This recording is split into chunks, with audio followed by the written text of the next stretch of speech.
আসসালামু আলাইকুম ওয়া রাহমাতুল্লাহি ওয়া বারাকাতুহু। সম্মানিত দর্শক, কাছে এবং দূরে থেকে, দেশ এবং প্রবাস থেকে যাহারা আমাদের অনুষ্ঠান দেখতেছেন সকলকেই জানাই আন্তরিক মোবারকবাদ। আমরা আজকে আলোচনা করব যে অনেকের বিবাহযোগ্য কন্যা আছে কিন্তু প্রস্তাব আসে না এবং তাদের বিবাহ হচ্ছে না।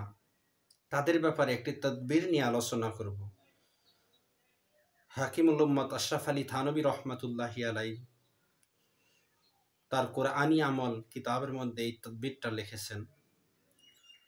যদি কেউ এই তদবিরটি করেন, ইনশাআল্লাহ এই তদবিরটি অনেক পরীক্ষিত একটি তদবির। যাদের কন্যার বিবাহ হচ্ছে না, বিবাহযোগ্য কন্যা আছে ঘরে কিন্তু বিবাহ হচ্ছে না, তারা যদি এই তদবিরটি করে রাখি, ইনশাআল্লাহ আমার আপনার কন্যাদের বিবাহ হয়ে যাবে। এই তদবিরের নিয়ম হলো, পবিত্র কোরআন শরীফের 21 পারার সূরা আহজাব,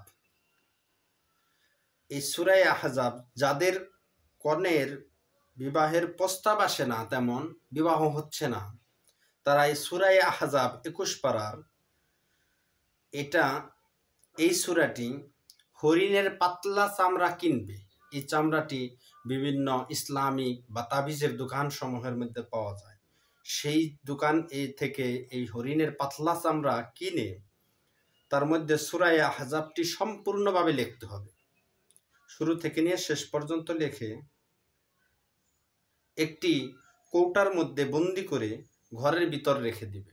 যে ঘরের মধ্যে মেয়েটি বসবাস করে সেই ঘরে রেখে দিবে। ইনশাআল্লাহ আল্লাহ তাআলার বরকতে, আল্লাহ তাআলার রহমতে, আল্লাহ তাআলার কোরআনের রহমতে প্রচুর বিবাহের প্রস্তাব আসবে এবং অতি তাড়াতাড়ি মেয়েটির সৎ পাত্রের সাথে বিবাহ হয়ে যাবে এবং পিতামাতাকে আল্লাহ তাআলা চিন্তামুক্ত করে দেবেন। আমি আবারও বলছি, সূরা আহজাব 21 পারার সম্পূর্ণ সূরাটি বিভিন্ন তাবিজের দোকানে এই হরিণের পাতলা চামড়া পাওয়া যায়।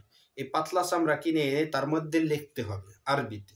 লেখার পরে সেই চামড়াটি একটা কৌটোর মধ্যে আবদ্ধ করে যে ঘরে মেয়েটি বসবাস করে সেই ঘরে রেখে দিতে হবে। ইনশাআল্লাহ আল্লাহর রহমতে প্রচুর প্রস্তাব আসবে। আল্লাহ তাআলা আমাদের সকলকেই যাদের বিবাহযোগ্য কন্যা আছে আমল করার তৌফিক দান করুক। আমিন। আসসালামু আলাইকুম ওয়া রাহমাতুল্লাহ।